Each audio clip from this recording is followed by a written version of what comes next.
sceptic? Well, Falkirk Town Hall rang to the sound of both last night as international delegates and the unconvinced converged to discuss the latest sightings. All over the world are flocking to Falkirk this evening for a truly unique conference. The meeting, to be attended by over 700 enthusiasts, is expected to be out of this world. Well, video footage has come to light which could indicate that we are not alone. A bright, shining object has been filmed hovering in the sky above Falkirk in Scotland. UFO experts say it's the best footage ever seen of a possible alien spaceship. This extraordinary event took place in an area now dubbed the Bonnybridge Triangle because of the high number of unusual sightings. And joining us now is... Situated within the so-called Falkirk Triangle, Bonnybridge has been labelled the UFO capital of Scotland and is now widely regarded to be a UFO hotspot. The surrounding area has also witnessed intense UFO activity, with numerous sightings reported from Stirling in the west to Fife and the fringes of Edinburgh in the east, while West Lothian has experienced a frequency of incidents out of all proportion to its size and population density. So, as the local councillor Billy Buchanan has claimed, Bonnybridge, which has a population of around 5,500, does indeed have over 2,000 witnesses to UFO sightings, and it's truly a world hotspot for UFOs. A similar proportion of witnesses to population in Edinburgh would mean that around 200,000 people had seen a UFO in Scotland's capital. The recent spate of sightings in the area started quietly enough, with a number of interesting, although typical UFO reports. These incidents began in January 1992, when Mr. James Walker witnessed a cross-shaped formation of stars hovering above the road when he was driving along. He stopped his car and looked back, noting that the lights had now assumed a triangle formation. Mr. Walker was understandably mystified by an incident which he felt he could not put down to any obvious source, such as an aircraft. Perhaps the best known incident took place in March of that year, at around 7 p.m. Stephen Slog had caught sight of a circle of light. He drew the attention to the rest of his family, and it appeared to land nearby in a field. As the family walked on, they were halted in their tracks by a football-sized blue light hovering above them on the road. Isabella Sloggett later reported, "My daughter Carol and I saw a UFO land right in front of us. A door opened and there was a howling sound. I screamed and then ran off terrified," according to Carol. There was a flash of light as if they were being photographed, and when they reached a home in Bonnybridge, the mysterious object was still visible and was seen by several other witnesses. Reports continued through 1992. In November, for example, Mr. Anderson reporting a bluish-white light very bright when it disappeared behind clouds, and a father and daughter witnessed an unidentified triangular-shaped object. Another interesting report occurred in 1993 when Ray and Kathy Prochik were driving to Cumbernauld to visit friends, and they spotted an elliptical shape with bright lights around the edge. As they passed beneath the viaduct, they opened the sunroof in their car to get a better look. When they reached the outside, they saw an identical craft right next to it. Both objects were triangular shaped and completely silent. Before the incident, neither Ray nor Kathy were even interested in UFOs, but both were convinced that they had seen something they could not explain that night. It was not the nature of the incidents, however, which attracted the media interest in the area, but rather the sheer volume of sightings which were relayed by the media by the local councillor Billy Buchanan. He explained that his constituents were coming forward with reports of UFO encounters, and that it was his duty, therefore, to seek an explanation of the incidents. By the end of December 1992, over 200 witnesses to unexplained events were being cited by Councillor Buchanan, and a public skywatch was announced on TV. As a result, a considerable amount of publicity was generated, although to the disappointment of those who turned up, including the TV cameras, no UFOs were observed. All this publicity simply led to even more reports of UFO sightings, and some ufologists began to question whether it was now possible to disentangle the original reports from the many new sightings inevitably created by just media hype and interest. It is well known that individual reports of UFO incidents increase after existing incidents are highlighted. What previously was simply a light in the sky becomes a UFO. In order to calm the situation, a public meeting was arranged at the Norwood Hotel in Bonnybridge by Billy Buchanan for Sunday the 31st of January 1993 at 7 p.m.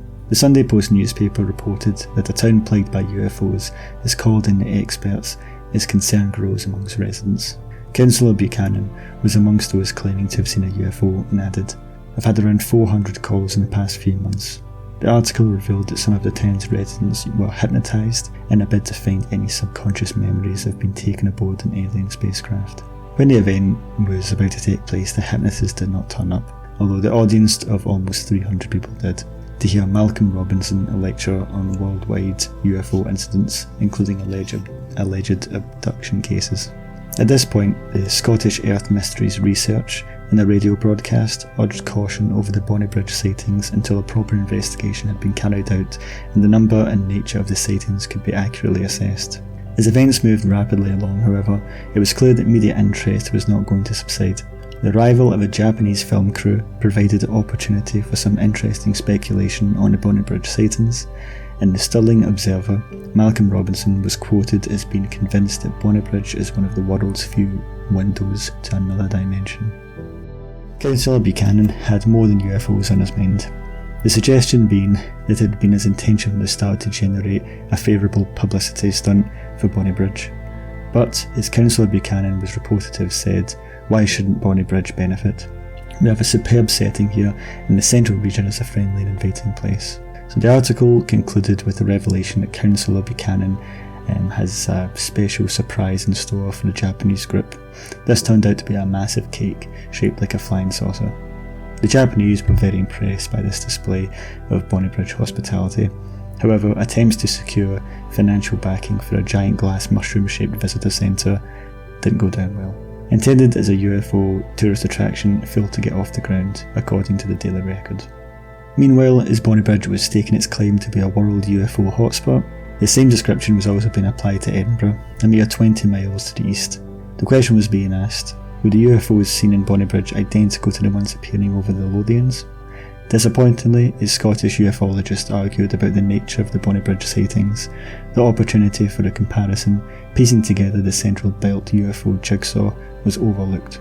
Meetings arranged in Falkirk, whilst attracting huge attention and raising the profile of ufology in Scotland, did not really move the investigation any forward.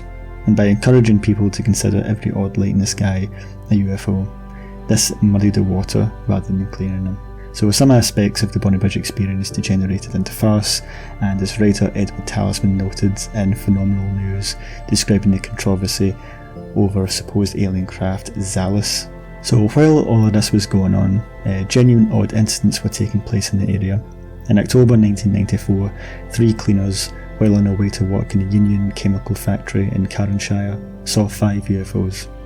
Beatrice Campbell reported that she noticed the first UFO around 5:40 am. She described one large object that had an orange glow and 4 smaller ones sparkling on and off. The larger object appeared to be sending out beams of light to the smaller sparkling objects. Beatrice reported the sighting to her manager, Bill Downey, and soon other employees were coming forward to give their accounts and statements, which seemed to indicate that the strange object had been appearing in the area for some days. The previous Wednesday at 7 p.m, Diane Keaton from Camelon had witnessed a reddish-coloured ball, which disappeared and then reappeared. She was sure it could not have been an aircraft because she saw one fly underneath it. At the same time, Steve Lewishaw saw a bright white object which moved away from them and then came back and began to glow red and orange. It was going very fast.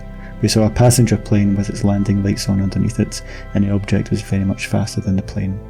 One fascinating aspect of the UFO sightings in this area is the frequency with which UFOs have been caught on video.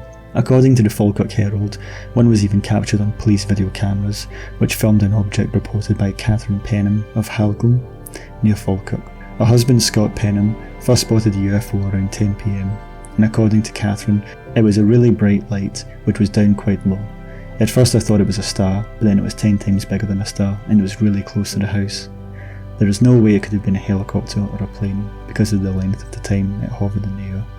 I contacted police because it was so unusual. Even greater publicity was given to the video footage taken by the 63-year-old Margaret Ross of Stenhouse Moor. Her video of an object seen in May 1996 shows a bright light crisscrossed by stripes of different colours. Margaret and her husband Alex spotted the UFO as they were preparing for bed, and it appeared to be a disc-shaped object that was brighter than a star. As they videoed it, the UFO appeared to zoom towards the house.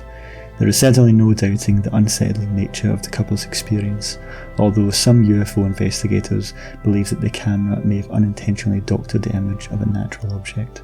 However, in October of the same year, Margaret Ross caught another UFO on video. At first it was a white object which she was videoing to the south of her house, pulsated for about 15 minutes. Then it gradually changed, transforming into a half-moon shape with intensely bright diagonal bars and a glowing outer shell. Mrs. Ross noted the UFO after she got out of bed around 6 AM, and by a strange coincidence, her daughter Alison also spotted the same object from a window a couple of miles away. She watched it for some time before ringing her mother at 7 AM to draw her attention to it. Mrs. Ross, who had already been videoing the UFO for 1 hour, was delighted to have an independent confirmation of what she had also seen. More remarkable video footage was taken in October 1996, this time by Halglen resident Barry MacDonald. Barry was driving along the Windsor Road in the Camelon district of Falkirk when him and his girlfriend Jane Adamson spotted a mysterious object hovering in the sky. It was around 6:40 PM when they stopped the car and got out to take a closer look. After they'd watched the object for a few minutes, Barry remembered that he had his video camera in the back seat, and Barry is a keen angler to prove the size of his catch when he goes fishing, so this time he was going to use the camera to capture an even greater effect. When he got the camera out, he only managed to film the object for about 30 seconds before it disappeared, and his footage was to cause a worldwide sensation and appear on TV programmes across 5 continents. The UFO on this tape is an orange oval which seems to change shape, becoming a white disc, the classic flying saucer shape. It seems to glow orange again and then turn white once more before disappearing. Whether it simply vanishes or moves away at incredibly high speed is impossible to tell. Checks with the local airports indicated that no aircraft was in the vicinity at the time also. In November 1995, Brian Curran's home near Polbooth, Bathgate, was buzzed by a UFO fireball. According to the Sun newspaper, the report also claimed that the huge blazing craft appeared just yards from them as it cleared up after a party. Although in fact the orange object remained some distance away from them in the night sky, the video footage clearly shows that something very strange took place. The UFO appeared as a bright orange disc, and it had the characteristics of a 3-dimensional object.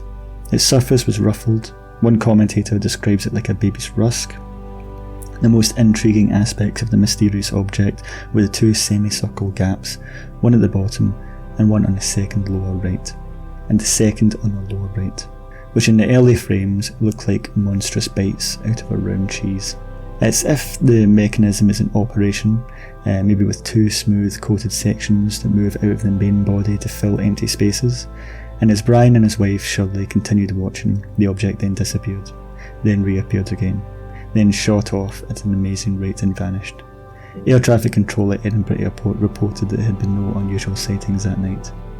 Interestingly, in February 1996, a similar object was filmed over Inverness, and days before the current encounter, an almost identical UFO was filmed over Norwich in England. In November 1996, Alec Bell of Fauldhouse in West Lothian captured a UFO on video which bore a striking resemblance to the one seen on the current video. Mr. Bell observed the UFO for about 30 or 40 minutes, and his footage clearly shows a glowing disc-shaped object in the sky. Just as in Brian Curran's video, sections are missing also from its rim. Analysis of Brian Curran's video was undertaken by John Morrison.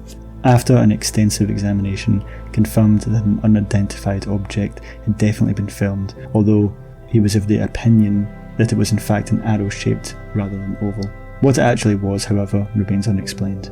If Nick Pope, the Ministry of Defence Executive Officer turned ufologist, is correct, there have been over 8,000 witnesses of UFO sightings in this area, a truly staggering figure. Councillor Billy Buchanan, who played such a key role in focusing the attention of the UFO experts on the events in his town, claimed a figure of 2,000 witnesses. It may be that Mr. Pope, with his insider knowledge of official UFO monitoring, was aware of a larger group of reports which may have not yet reached the public domain. But it is very much to be hoped that in the not too distant future, the full extent of the UFO sightings of the Falkirk Triangle area will be revealed, and a fresh light thrown on the genuine Scottish mystery.